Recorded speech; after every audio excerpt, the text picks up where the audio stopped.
One piece of software helped set the rent on millions of American apartments. It told landlords the lowest price they were allowed to accept and let them go as high as they wanted above that. On October 15, 2026, a federal judge decides whether that's over and whether $359 million goes back to the renters it came from. That's not our estimate. That's the company's own admission, in the government's own complaint. A leaked video, a company executive, his own words. Here's the whole case in one breath. A company called RealPage built software that collected private pricing data from competing landlords, data they were never supposed to share with each other directly, and used it to recommend, sometimes automatically, what every one of them should charge. In 2022, an investigation exposed it. In 2024, the Justice Department sued. Today, there are two separate cases still working through federal court. One against the software company, one against the landlords who used it. And the second one has already produced $359 million in settlements. October 15th is the day a judge decides if that settlement is final. Everything after this is the how. And the how starts with a hard floor and a soft ceiling. Here's how the software actually worked, according to the government's own filings. It had a built-in floor price it would never recommend going below, calculated using competitors' private, non-public, current pricing data. And it had a ceiling, a recommended price the algorithm was free to recommend going above. It only ever pushed one direction. It had another feature federal prosecutors specifically flagged, a sold-out guardrail. The moment a floor plan hit full occupancy, the software would automatically raise the recommended price on it, even if a human property manager would never have thought to. None of this required landlords to sit in a room together and agree on a number. That's the part that made it hard to catch. They were all feeding private data into the same system, and the same system was quietly doing what a room full of landlords agreeing on prices would have done anyway, just without anyone having to admit that's what was happening.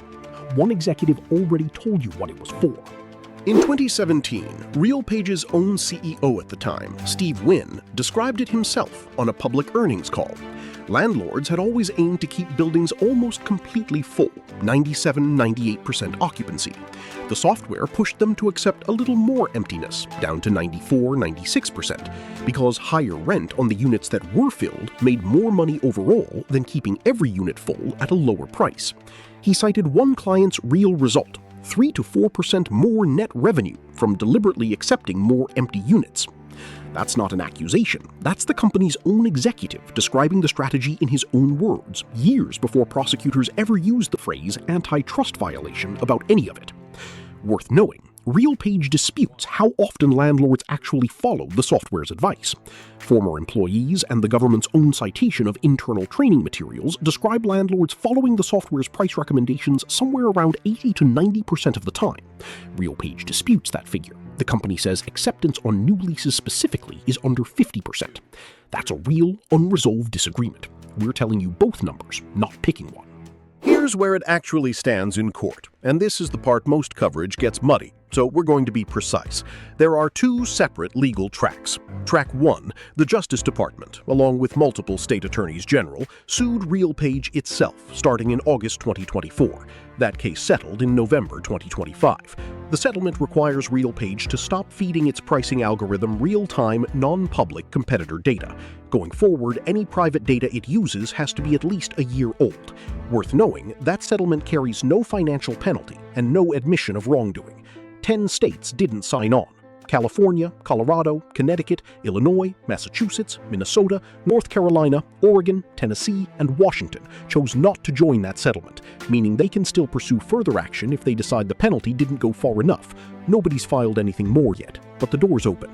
Track 2, the one October 15th is actually about, is a separate class action against the landlords who used RealPage's software, not against RealPage itself. That's where the real money is, $359,925,000 across more than 50 settling companies so far. Equity Residential alone is paying $56 million. Camden Property Trust and Mid-America Apartment Communities, $53 million each, and it's still growing. On July 6th of this year, a few weeks before this video, the Justice Department filed a new settlement, this time with Willowbridge, one of the largest landlords in the country. It's the 5th settlement inside this same enforcement action. Willowbridge is now banned from training pricing algorithms on competitors' sensitive data, banned from sharing that data at all, and banned from attending RealPage-hosted meetings of competing landlords. If it wants to use any pricing algorithm that isn't independently certified, a court-appointed monitor has to sign off on it first. This isn't a closed case from a few years ago that we're just now getting around to. It's an active, still expanding enforcement action, and it's still adding defendants. And it's not staying contained to one company. Here's what this actually looked like for one real renter.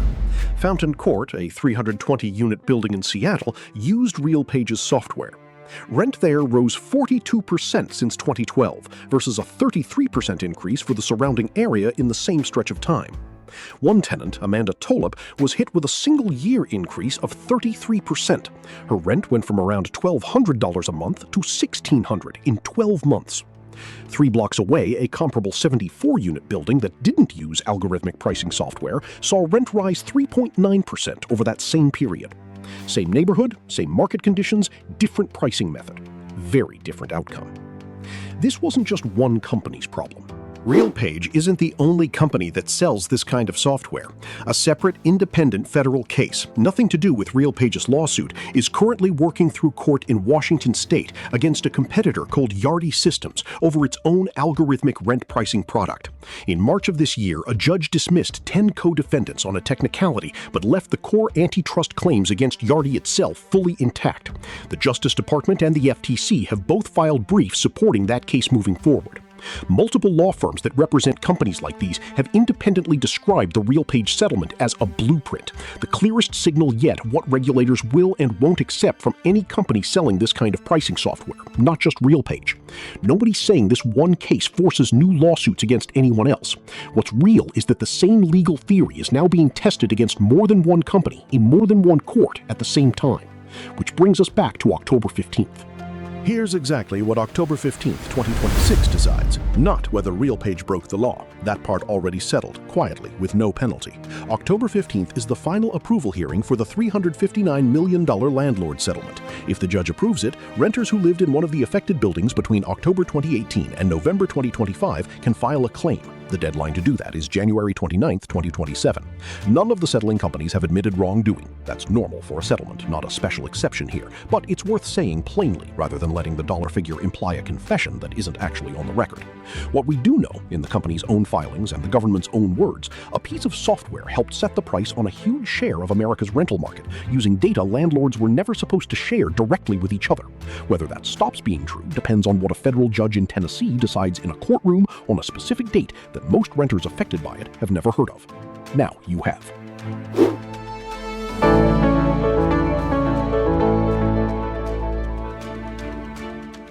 If you value data-driven, impartial reporting, we follow the money, not the politics. Subscribe to National Ledger Report. More as it develops.